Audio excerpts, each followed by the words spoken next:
सच आया सामने। दरअसल ये बात है छत्तीसगढ़ के, खास तौर से उस नक्सली इलाके की जहां 2009 में 12 जुलाई को एक घटना हुई थी जिसमें 29 जवानों की शहादत हुई थी। इस घटना की जांच के आदेश दिए गए थे, न्यायिक जांच हुई और उसमें एडीजी रैंक के अधिकारी मुकेश गुप्ता को दोषी पाया गया।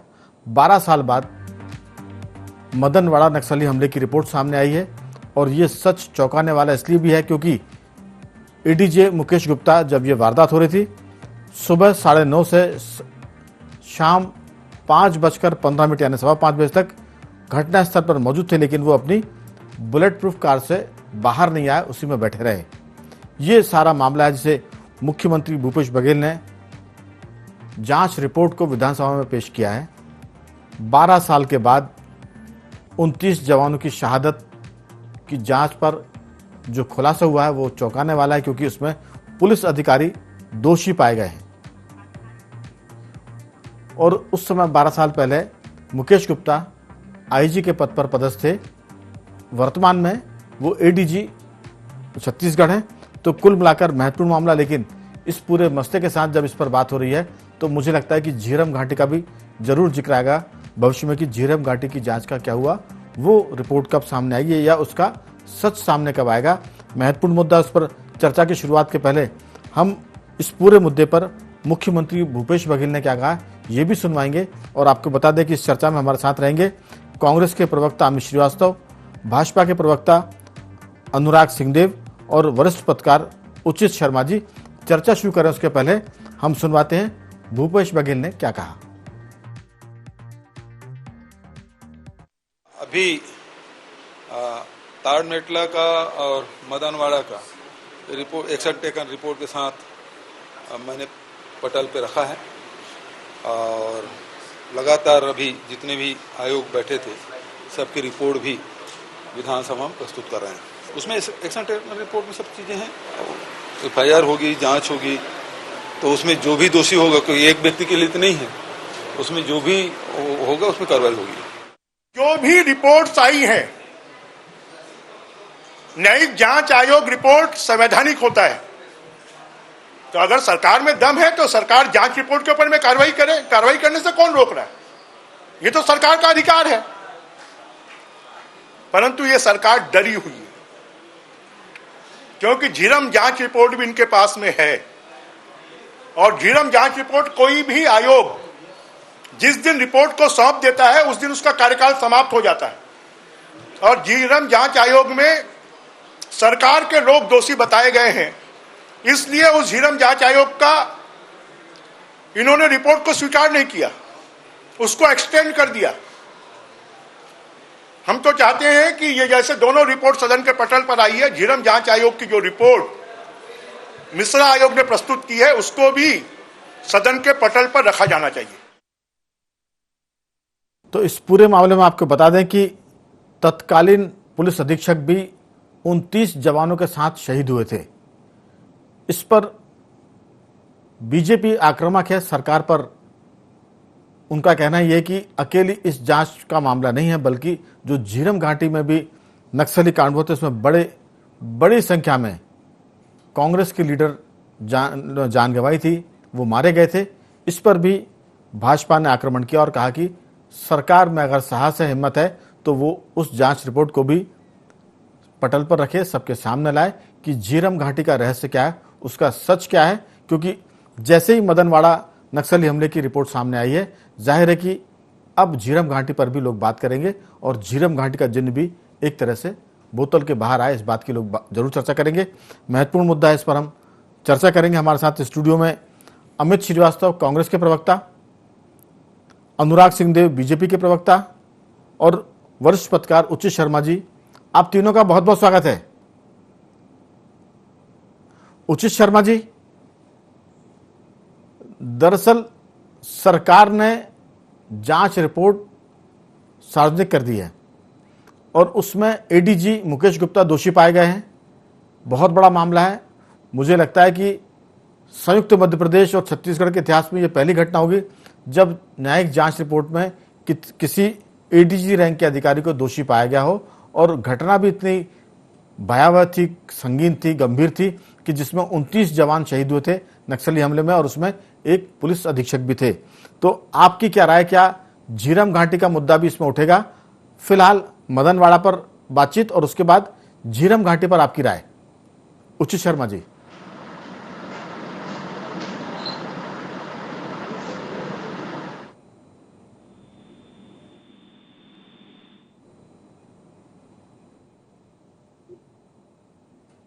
लगता है उचित शर्मा जी से हमारा संपर्क नहीं हो पा रहा है। उचित जी, मेरी आवाज आ रही है आपको?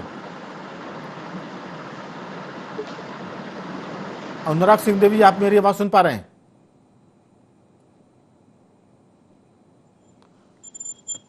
अमित जी,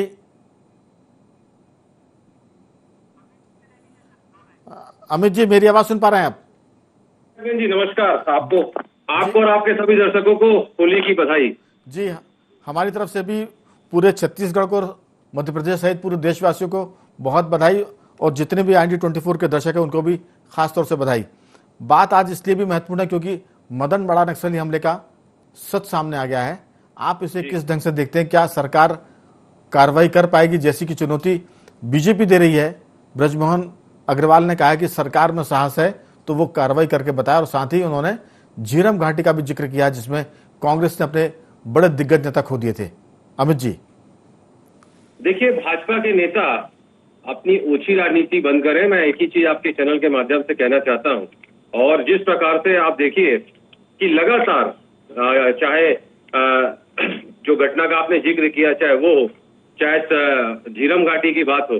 देखिए, झीरम घाटी में हमने अपने सर्वोच्च नेताओं को खोया था, और जिस प्रकार से भाजपा ने उस समय भी आप देखिए कि लगातार हम रिक्विजिशन भेजते थे कि हमें NIA से डायरी वापस करा दिया जाए, और वो परिवार जो FIR लिखाया था, उदय मुदलियार जी का जो बेटा था जितेंद्र मुदलियार, उसने दरबार थाने में रिपोर्ट लिखाई थी कि साजिश और षड्यंत्र को मान के इसमें जांच किया जाए। सरकार रेडी थी, सरकार जांच करना चाहती थी, लेकिन NIA जिसने 2015 में ये कह दिया था कि इन्वेस्टिगेशन वॉज कंप्लीटेड, वो 2019 और 20 में आके कोर्ट में कहते हैं ये केस हमें ट्रांसफर कर दिया जाए, अभी अंडर इन्वेस्टिगेशन में केस है। तो क्या बना के रखे हैं इन्होंने?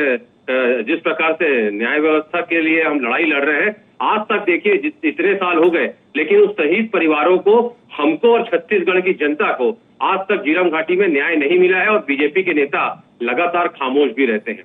रही बात, उन्होंने हमें चैलेंज किया है कि आप में हिम्मत है तो आप अधिकारियों पे कार्रवाई करके दिखाइए। तो राघवेंद्र जी, बड़े सम्मान के साथ मैं आपको बताना चाहता हूं कि आज भी एक जिम्मेदार अधिकारी जिसने छत्तीसगढ़ की जनता के साथ गलत किया था, छत्तीसगढ़ की जनता की गाड़ी कमाई को दीमक की तरह खाने का काम किया था, आज वो जेल की हवा खा रहा है। हमारे समय में हम अधिकारियों का नाम देख के नहीं घबराते, उसके अगर किसी ने भी छत्तीसगढ़ में अगर किसी ने भी गलत काम किया है, चाहे वो कोई भी जी किया है, तो उसकी जगह सिर्फ एक ही है, जगह है वो छत्तीसगढ़ की जेल है। बिल्कुल। मैं अनुराग सिंह देव जी, मेरी आवाज सुन पा रहे हैं? जी। दरअसल एक तो घटना बड़ी दुखद थी, 12 वर्ष बीतने के बाद सच सामने आया, ये खुशी की बात है, लेकिन घटना दुखद थी। उसमें ADG रैंक के ऑफिसर दोषी पाए गए हैं।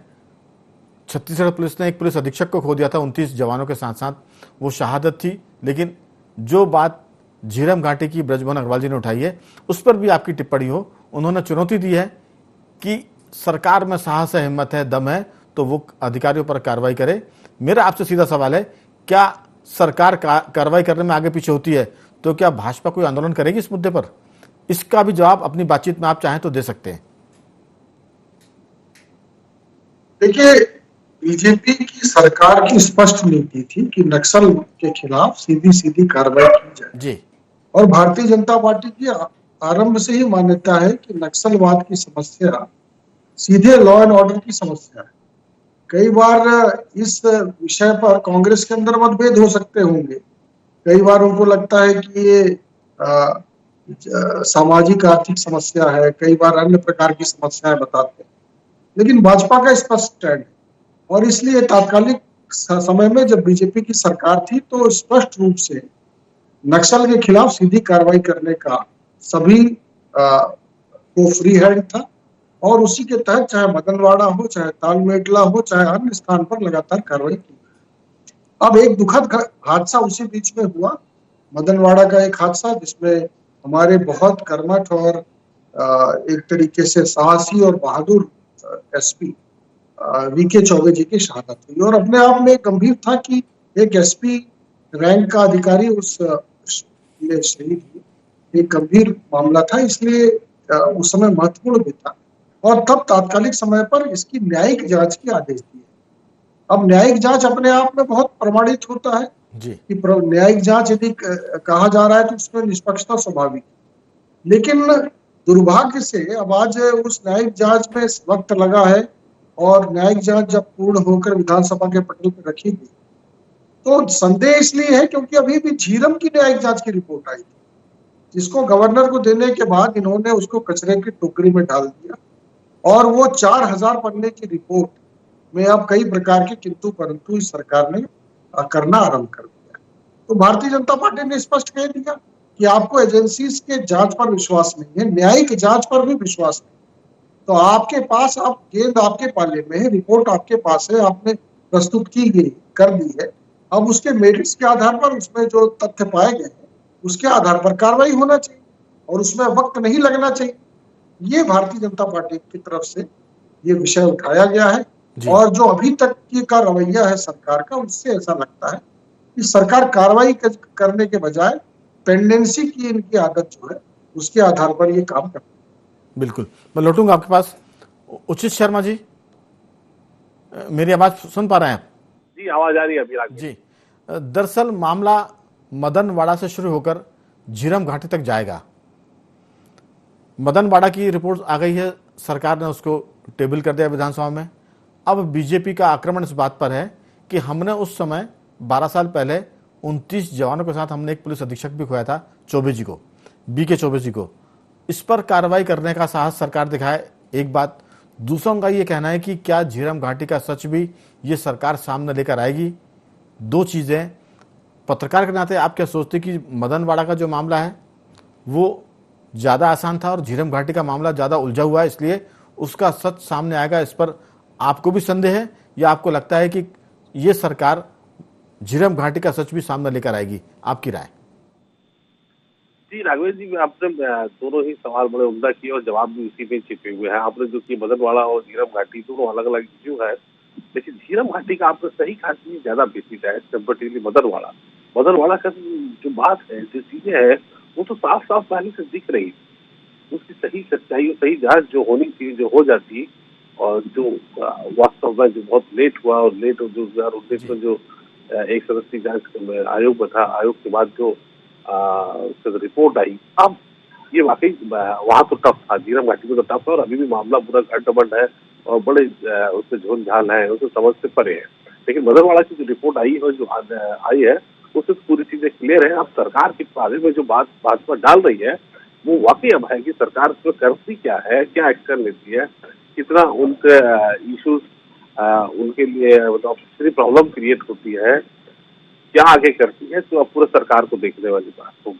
क्योंकि इस समय सरकार की जो जांचों को लेकर जो ढिलाई चल रही थी वो तो उनकी मंशा अब थोड़ा क्लियर कर दिखती है कि सरकार थोड़ी सी रिजिड, थोड़ा सा न्याय दिखा भी रही है और न्याय होते दिख भी रहा है जनता को। अब जो वाकई ये चौबे जी की जो इश्यू था, सही चौबे जी की जो इश्यू था, वो जनता भी जानना चाह रही थी कि आम जनता जो बड़ी जुड़ी हुई थी, बड़े लोगों से, आम जनता से काफी लगाव था उनको, तो वो भी सच जानने के लिए बड़े आतुर कि आखिर जो शहीद हुए हैं उस पर गलती किसकी थी, कौन उसके लिए दोषी है, कौन जो दोषी है तो उनको अवार्ड कैसे दिए जा रहे हैं, और उनको जो खुद उनकी डिपार्टमेंटल जांच हो रही थी, जिनको इस कटघरे में होना चाहिए था उनको अवार्ड दिए जा रहे हैं। तो ये कई जो किंतु परंतु उस पर लगे हुए थे, जो आज कल सदन में जो उन्होंने रिपोर्ट पेश की उससे क्लियर हुआ। अब आने वाले समय में सरकार उनकी तरफ कितना हाथ धो के पीछे बढ़ती है, क्या एक्शन लेती है, किस तरीके की कठोर कार्रवाई करती है, ये देखने वाली बात होगी। और वही इनकी कि वो ईमानदार बने रहने के लिए, ईमानदार दिखने के लिए, इनके लिए बहुत जरूरी होगा इस सरकार के लिए कि कोई कड़े फैसले लेके, कड़े एक्शन लेके जनता के सामने अपना रुख क्लियर स्पष्ट करना चाहिए। देखिए, एक पत्रकार के नाते आपको क्या लगता है कि भूपेश बघेल इस मामले में सरकार की प्रतिष्ठा के अनुरूप काम करेंगे, एक इस माने यादगार मुख्यमंत्री बने, इसके लिए भी कोई बड़ी एक्शन ले सकते हैं? क्या लगता है आपको? वो भूपेश बघेल जी का इतिहास रहा है कि वो कड़े फैसले लेने के लिए जाने जाते हैं। वो खुद एक लड़ाकू किस्म के राजनीतिज्ञ हैं। वो स्पष्ट बोलने के लिए, स्पष्ट काम करने के लिए, वो ज्यादा राजनीति में भी जब भी हम उनसे आप मिले या चर्चा करें तो वो बहुत स्पष्टबाजी लगती है, साफ सुथरी बातें कर देते हैं। कई बार तो मजाक से आदमी बड़ी से बड़ी बात कर लेते हैं, लेकिन जहां तक मैं उनको जानता हूँ कि इसमें वो कड़ा से कड़ा लोग इख्तियार करेंगे और वो खुद भी एक एग्रेसिव मोड में इसमें काम कर रहे हैं। देखिए, अगर किसी भी राज्य में अगर सीएम का व्यक्तिगत इंटेंशन अगर इसकी जांच रिपोर्ट पब्लिक के सामने ना लाना हो तो ऐसी जांच की रिपोर्ट सामने नहीं आ पाती। ये उन्हीं का दबाव था कि 2019 में ये क्लियर हो गया था कि जिस प्रकार से उन्होंने जांच कमेटी आयोग बैठाला, उससे क्लियर था कि ये इस जांच रिपोर्ट पे काफी संजीदा, खुद मुख्यमंत्री है, खुद व्यक्तिगत तौर पर वो इंटरेस्ट ले रहे हैं और संजीदगी से काम हो वो चाहते हैं। जिस पर उनका जोर था वो रिपोर्ट सामने आई और उन्होंने उसको टेबल भी किया विधानसभा में, लेकिन झीरम घाटी का जिन्न कब बाहर आएगा इस पर भी हम बात करेंगे। मैं अभी लौटता हूं आपके पास, लेकिन उसके पहले अमित जी, भूपेश बघेल की जो छवि है उस पर कोई सवाल नहीं है, वो कार्रवाई करेंगे ऐसी भी अपेक्षा हमारे पत्रकार साथी जता रहे हैं और हम भी ऐसा मानते हैं कि भूपेश बघेल इस मामले में और बाकी भी दीगर मामलों में बाकी दूसरे नेताओं की तुलना में ज्यादा ईमानदार नजर आते हैं। अब ये परीक्षा की घड़ी है, इस परीक्षा की घड़ी को अगर वो पास कर गए तो फिर उन पर ये चीज चस्पा हो जाएगी कि फिर भूपेश बघेल यानी सच सामने आएगा ही। अगर यहां मामला अटक जाता है कार्रवाई करने पर, मदन वाड़ा की हम बात करें, और इसके बाद झीरम घाटी के मुद्दे पर अगर आप कार्रवाई कर जाते हैं तो मान लीजिए कि फिर इतिहास में दर्ज हो जाएगी ये कांग्रेस की सरकार और मुख्यमंत्री भूपेश बघेल। आपकी राय, क्या सच में झीरम घाटी का सच सामने आएगा? क्या कहना है आपका? राघवेंद्र जी, मुझे ऐसा लगता है कि भूपेश भैया ने कई बार अपनी अग्नि परीक्षा दी है और जनता के आशीर्वाद से वो पास भी हुए हैं। और अगर आपने कहा है तो निश्चित तौर पे बड़े सम्मान के साथ, आप बहुत वरिष्ठ पत्रकार हैं, हमारे बड़े भाई जैसे हैं, और मैं आपको यह आश्वस्त करना चाहता हूं कि छत्तीसगढ़ की जनता भूपेश है तो भरोसा ऐसे ही नहीं कहती है। देखिए, मैं आपको बता दूं कि अब जो मदनवाड़ा कांड की जो रिपोर्ट विधानसभा में पेश की गई है, जो 12 जुलाई 2009 को मदनवाड़ा राजनांदगांव जिले के में जो हुआ था, तो हमने उनकी जो वाइफ है चौबे जी की और हमारे कांग्रेस के बिलासपुर के नेता हैं, उनकी शिकायत पे एक जांच आयोग गठित की थी रिटायर्ड जस्टिस शंभुनाथ श्रीवास्तव जी की अध्यक्षता में।